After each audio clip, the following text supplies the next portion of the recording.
ಎಲ್ರಿಗೂ ನಮಸ್ಕಾರ.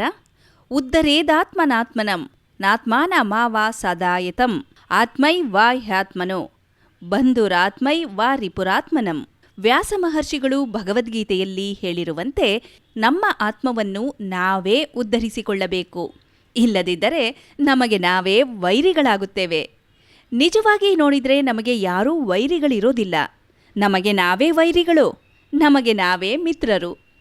ನಮ್ಮಲ್ಲಿರುವ ಅವಗುಣದ ಕಸವನ್ನು ತೆಗೆದುಹಾಕಿದರೆ ನಮಗೆ ನಾವೇ ಮಿತ್ರರು, ಇಲ್ಲದಿದ್ದರೆ ನಮಗೆ ನಾವೇ ವೈರಿಗಳು.